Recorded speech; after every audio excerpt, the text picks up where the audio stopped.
contexto para hacer el análisis. Bueno, originalmente estamos en la línea de esta ley de integridad pública, pero además también vamos a darle una lectura jurídica post-mortem a la aprobación de algunos cambios al Código de la Democracia. ¿Por qué sube esto, doctor? ¿Cómo le va? Qué gusto verlo. ¿Cómo le va? Buenas tardes. Un ¿Ah? placer estar con todos los amigos de I-99. Bueno, eso de postmortem creo que tiene razón, porque le seguimos metiendo cuchillo al enfermo. Es decir, la enésima reforma a la ley electoral. Otra más.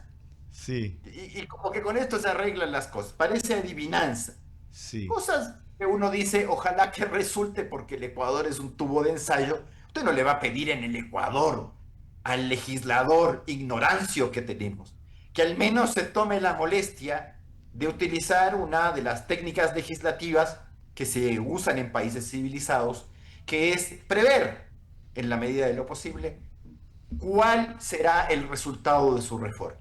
No, Ujú. aquí nosotros las hacemos al buen tuntún y luego nos dicen algunos amigos, dependiendo de si están a favor o en contra del gobierno, que es como se mide la opinión a veces acá, de que vamos a darle un voto de confianza a no sé quién. Yo no le doy voto de confianza a nadie porque la legislación tiene que hacerse con responsabilidad. Entonces vamos a meter ahora a unos llamados con jueces ocasionales, vamos a crear porque está represado el Tribunal Contencioso Electoral. Vea, doctor, le voy a decir algo, la vagancia huele y hay lugares que son putrefactos. Es decir, a mí no me va a venir a decir de que son tantísimos las causas contencioso electorales que esta gente no puede resolver. Otra cosa es que no se te dé la gana y otra cosa es que no te dé el trabajo. Y eso no solo pasa en el Tribunal Contencioso Electoral, también veo en otra corte muy importante, en donde la gente se dedica, entre comillas, a dar clase. Yo no entiendo cómo alguien que está en un cargo de esa naturaleza tiene clase en 5 universidades. Yo no puedo. Y yo soy solamente un abogado litigante. Yo prácticamente ya, por el tema del litigio y por el tema de escribir, yo ya he dejado la cátedra. Aparte de otras razones. ¿No vale la pena hoy día ser profesor de algo? No. Pero independientemente de eso, a mí me sorprende que haya gente que tenga un cargo de esa naturaleza e importancia que da clase en donde lo llamen. Perro de toda fiesta. Entonces, claro, hay que llamar a con jueces ocasionales con los mismos importantísimos requisitos para ser miembro del Tribunal Contencioso Electoral, dentro de los cuales en ningún caso hay especialidad. Es decir, yo no conozco a la generalidad de casos, no digo que todos, tengan alguna especialización en esta materia. Y no le digo que a mí me basta con la titulitis. Y ahora el título de abogado es algo que aquí no se le niega a nadie. Igual que un vaso de agua, son dos cosas que no le puedes negar a nadie. Un vaso de agua, un título de abogado. Y las maestrías, ¿para qué decir? Ya estoy viendo gente, y me sorprende, gente que te saca 3 maestrías al año. ¿Cómo hace? Ya las universidades son impresoras, ya, impresoras. No pasamos de otra cosa. Entonces, esa es una que uno dice, bueno, parecería que tiene un fin loable. Otra cosa, pero no, a mí no me gusta mucho esto de jueces temporales para cubrir la vagancia al resto, no. Pero bueno, eso hay. Otras que son sorprendentes porque demuestran el descuido del legislador. Por ejemplo, muerte cruzada. Cuando hay una muerte cruzada, la ley actual vigente establece que el Consejo Electoral puede convocar una elección menos de 90 días antes de la convocatoria. Porque la regla general es que entre convocatoria y elección, cuando usted tiene una elección normal, es 120 días. Pero en los casos de muerte cruzada, te dicen 90 días o menos. La reforma hace que esos 90 días sean la regla general de 120 días. Es decir, no menos de 120 días. Ya tuvimos el caso, pues, del presidente Noboa. Muerte cruzada de Lazo, tuvimos elecciones, se posesiona a fines de noviembre del año 2023 y el año 2024 ya estábamos en campaña. Entonces, con estos 120 días se van a empezar a cruzar todas las cosas. Bueno, así de bien. Pero eso es una cosa que usted puede decirme de conveniencia. Pero ¿cómo es posible que modifique el artículo 90, no, el artículo 85, perdón, 87 de la ley electoral y no modifique el 51 de la ley de la función legislativa que también establece el plazo para la elección? Es decir, porque como aquí usted hace 2, 3 leyes diciendo lo mismo, cuando modificas uno tienes que tener la precaución de la otra norma que te está Claro, diciendo lo mismo. claro. Entonces tengo ahora una ley electoral que me dice que me dirá 90, perdón, 120, y una ley de la función legislativa que me dice que en los casos de muerte cruzada, de destitución Claro. presidencial, es en 90 Sí, o sí, menos. doctor. Sin duda ahí no se ha contemplado ese principio de concordancia o conexidad, ¿no? En el derecho, para que todo tenga congruencia y no Usted queden es muy cabos sueltos. fino, mi querido amigo. ¿Mm? Esto es vagancia y descuido. No, no, Sí, no, no, no, no le arreglemos la cosa. Pues suena muy bonito eso de no hemos atendido el principio de conexidad. No, suena lindo. La verdad es que eres un irresponsable. Pues, o sea, estás haciendo las cosas al buen tuntún y te das cuenta de lo que haces. Ya, pues, lo mismo que cambiar el método de adjudicación de escaños por enésima vez. Que si no es el de Hunt, el de Jare. Si no es el de Jare, el Imperiali. Cocientes y residuos. No, volvamos al de Jare. Vamos al Imperiali. No, y ahora otra vez al de Hunt. No, perdóneme, allá esto es un iba. juguete. Estos gallos, pues. Sí, doctor, a propósito de gallos y de lo que usted decía hace un momento, ¿no? Que no puede ser el Ecuador una suerte de tubo de ensayo y menos aún que en algún momento la voluntad popular se vaya por un tubo, doctor. Entonces, le pregunto, si estamos cambiando el método de asignación de escaños en función del bolero del gobierno de turno, porque claro, antes eso tenía una función específica. The Hunt, porque estaban los partidos de las grandes mayorías, no les interesaba ir a Webster hasta que eso se logró en el año 2019. Por eso vino este cambio. Acuérdese que en la Asamblea Nacional antes era Webster para los 15 nacionales y The Hunt para los 116, cuando eran 137, ahora son 120 y pico porque llegan a 151. Entonces, ¿es este método de asignación de escaños aquel que se pone de acuerdo al LP del bolero del gobierno de turno? Yo le diría que en el mundo, si quieres se lo digo así, ¿ya? En el mundo el método de adjudicación de escaños más extendido es el de Hunt. Ahora, hay una cosa. Nosotros hemos tenido no solamente en estas cosas, en las idas y vueltas, ¿ya? Nosotros comenzamos en el texto original del 2009 con el Webster. Para los asambleístas, el de Jare. Pero para la elección parlamentaria de 2009 no se aplicó ni siquiera esa norma. O sea, hicimos una reforma sin que hubiésemos aplicado el de Hunt, perdón, el Webster para la generalidad de pluripersonales y el de Jare Seccionales. para las de parlamentarios. Luego dijimos que no, que para asambleístas se debía aplicar el Webster, no el de Jare.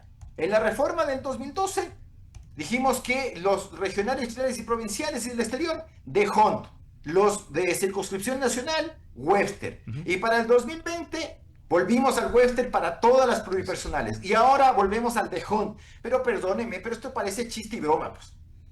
O sea, perdón, estamos haciendo la quinta modificación al método de adjudicación de escaños con la misma ley electoral. No tiene sentido esta cuestión. Esta es una adivinanza de estos tipos. Ya aburre a esta gente. Porque yo le voy a insistir con lo que escribí ayer en Expreso. Hoy día. Resulta que acá, como usted ya no debate las leyes artículo por artículo, este informito llega al pleno de la asamblea y tiene ahí una serie de gente que no se toma la molestia ni de ojear lo que le están pasando y de mal leer algo que le escribió otro, porque esta gente es tan salvaje que hasta te lee con faltas de ortografía. Perdone que te lo diga así. ¿Ya? Entonces te hablan de generalidades, de cualquier cosa, y resulta que no te fijas ni de lo evidente, pues. Y me vienen, y le vienen a quién le están contando el cuento, pues, con esta Totalmente. cosa. Doctor Este Ollarte, broma. discúlpeme que tenga que cortarlo, pero es que acá mi compañera Michelle Maffei me hace señas y dice que por favor necesita hablar con usted, así que adelante. Doctor, buenas tardes. Muchísimas gracias por estar con nosotros. Un gusto. Yo Para quisiera, mí es el privilegio.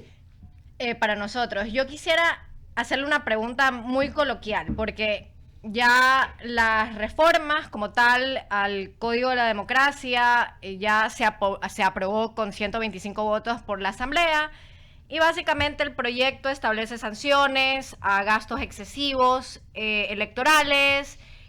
También genera ciertos porcentajes mínimos de votación y representación electoral que deben cumplir los partidos y organizaciones para evitar su extinción. Ahora, ¿Por qué no dejamos que ciertos partidos se extingan? Porque evidentemente yo no creo que el Ecuador tenga más de 4 partidos a nivel nacional y tampoco queremos tener múltiples partidos. De nada nos sirve tener 16 candidatos. ¿Por qué tratan de evitar la extinción de ciertos partidos que no se pudieron renovar, que no pudieron cambiar en base al contexto y a la política como tal actual, y que no han podido renovar sus filas con personas jóvenes y personas nuevas? Yo creo que es parte de cualquier partido, de que si no pueden correr con los cambios de la actualidad, tienen que extinguirse.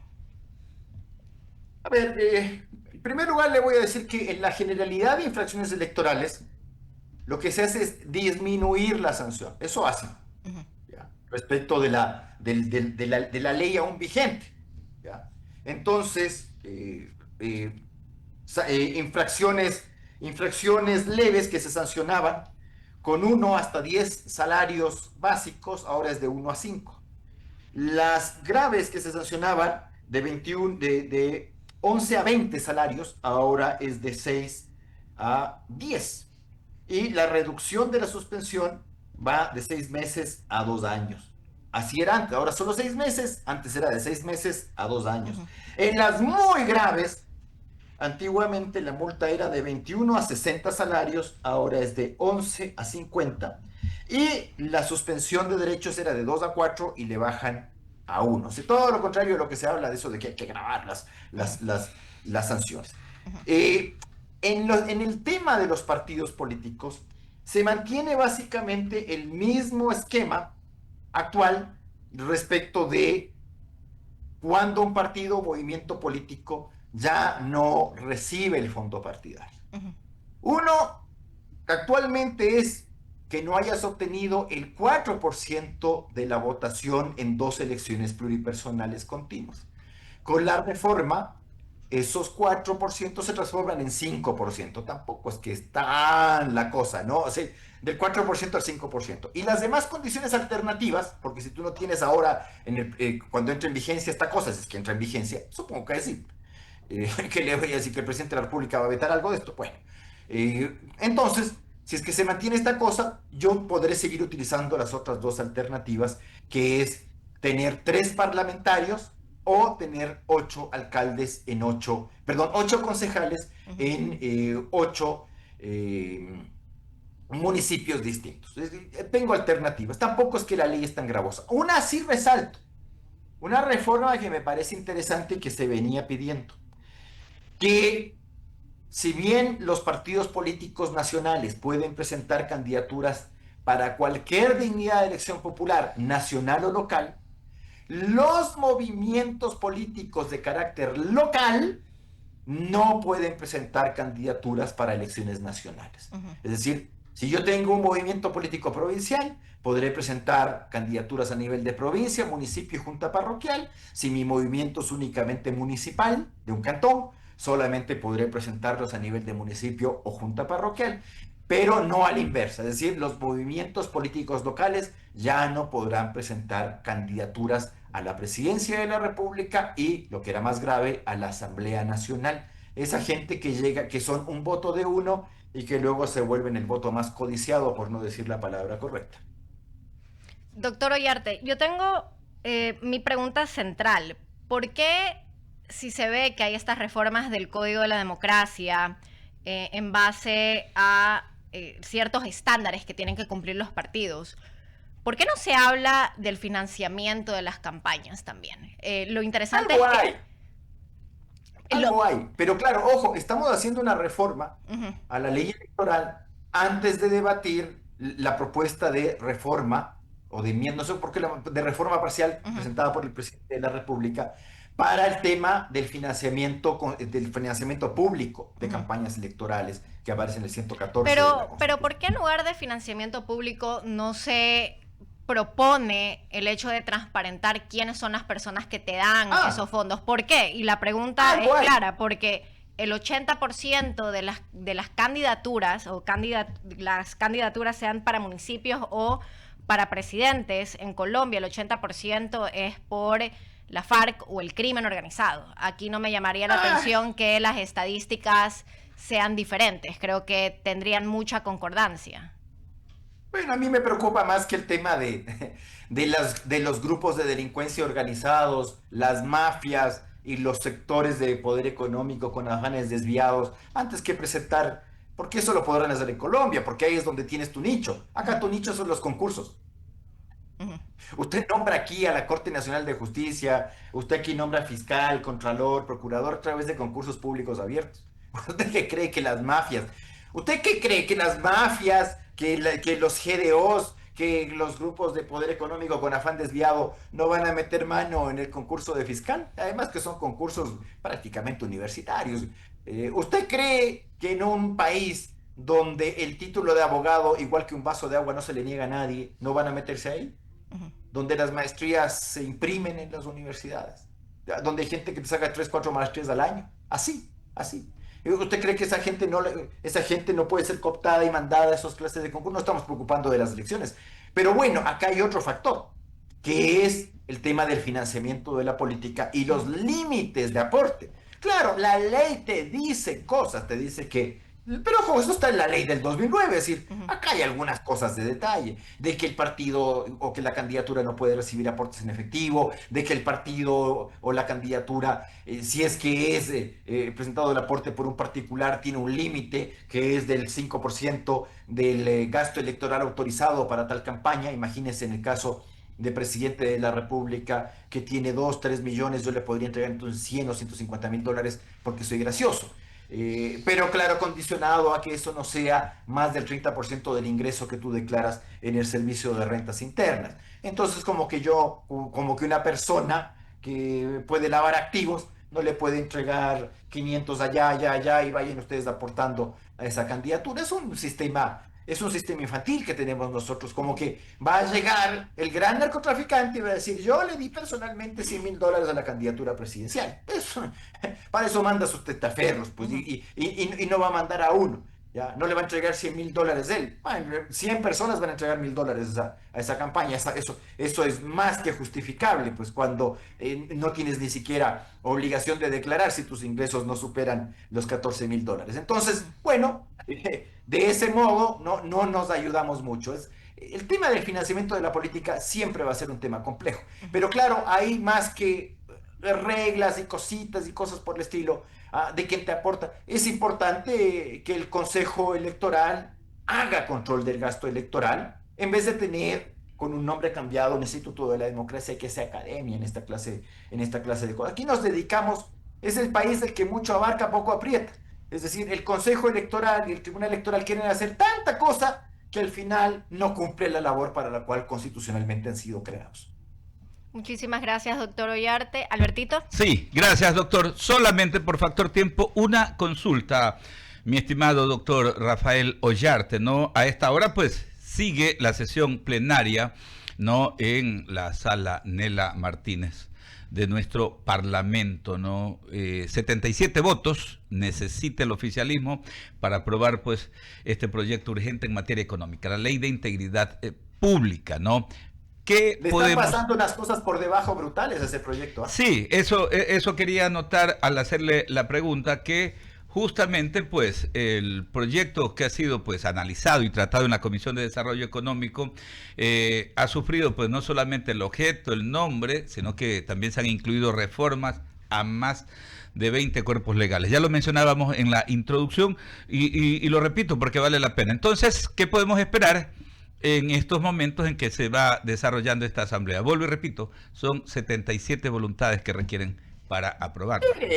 Ya veremos, usted sabe que hay mayorías y mayorías. Pero aquí lo que no estamos viendo es lo que te pasan por debajo en esta cuestión. ¿Qué te están pasando por debajo? No solamente el tema que ha causado revuelo respecto de la responsabilidad penal de los menores infractores. ¿Ya? Sí. Cosa que yo advierto, estás metiéndola para el segundo debate. La Corte Constitucional, que es tendenciosa, que tú puedes decir, tiene agenda. Ese es uno de los temas de agenda de la Corte, los temas penales. Y la Corte te ha dicho claramente que las iniciativas penales tienen que tener un muy amplio debate democrático.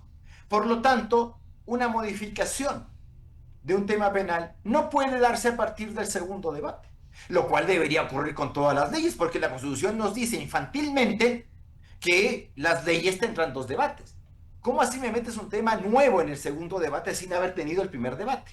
Pero yo le insisto, la Corte en esto es especialmente quisquillosa con esta clase de temas. Entonces, más allá de que uno esté a favor o en contra del tema de la responsabilidad penal de menores de edad, lo mínimo que debía hacer era cumplir la formalidad del doble debate y de la iniciativa. Ya lo ha dicho, no sé por qué el afán de meterse en cosas en que la Corte ya te ha dicho y te va a cortar esta cuestión, si es que sigue su jurisprudencia, naturalmente, la Corte. Pero es un tema de agenda, así es que difícilmente la Corte no lo hará. Pero hay otro tema que también la Corte está metiendo.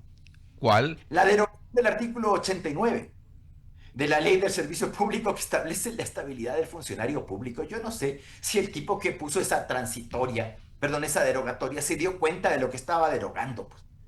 O sea, claro, uno puede decir, está en la Constitución el tema de la estabilidad del servidor público que ha ingresado a la función por concurso de oposición y méritos, que es como se debe ingresar a la administración pública, desde los más bajos niveles. Así se debe ingresar. Y esa estabilidad está reconocida y consagrada en el 228 de la Constitución. Pero claro, no dice, es un error torpe esta cuestión de eliminar de tajo el artículo 89 de la Ley de Servicio Público, o aquí hay otra cosa. Porque también se están agregando cositas se está haciendo una modificación adicional al Código de la Función Judicial, mire usted, estableciendo ahora para el segundo debate. O sea, estas cosas que no las vemos en la prensa porque te las meten.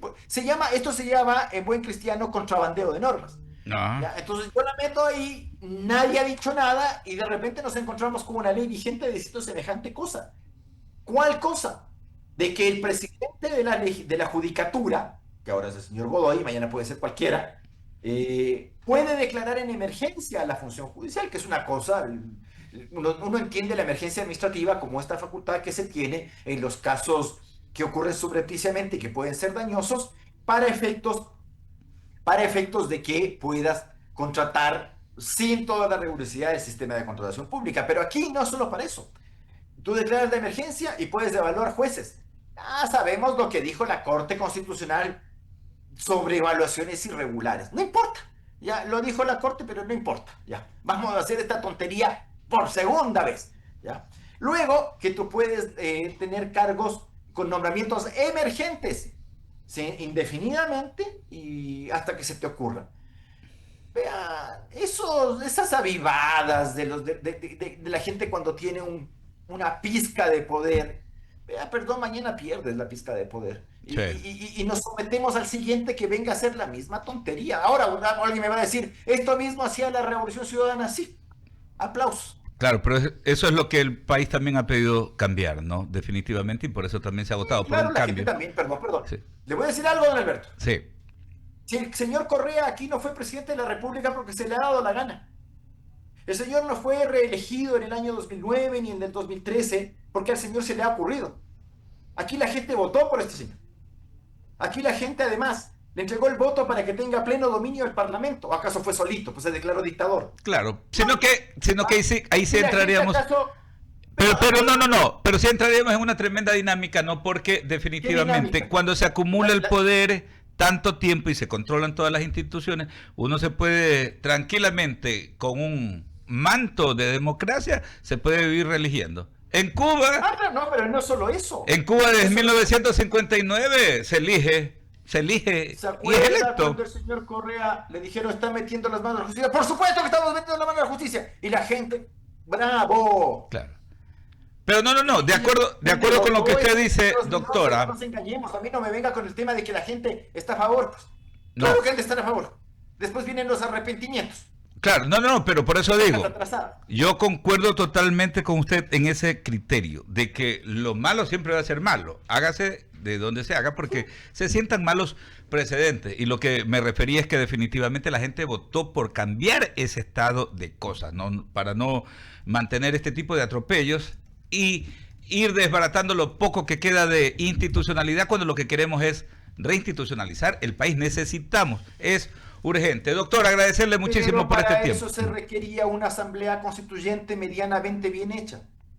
Pero ya sabe, lo mismo que el señor Lasso cuando hablaba de desaparecer el Consejo de Participación Ciudadana, Y se pasó cortando las venas con el rato de que una señora, creo que era la señora Cero, se pasó del bando correísta al bando de acá, se le olvidó el tema de que el Consejo de Participación Ciudadana era malo. Así pasa. Novedad ninguna. Claro, esto se comienzan a hacer el traje a la medida y eso es malo. Doctor, qué gusto siempre poder conversar con usted. Con esta constitución usted puede hacer maravillas, lo que pasa es que cuando te das cuenta, hasta ahí nomás se te olvida el discurso. Por supuesto, un fuerte abrazo hasta Quito. El doctor Rafael Ollarte, experto en materia constitucional. Son las 6 de la tarde con 1 minuto. Ya más adelantito les daremos algunos detalles. ¿Qué pasa en la cárcel de Riobamba, no?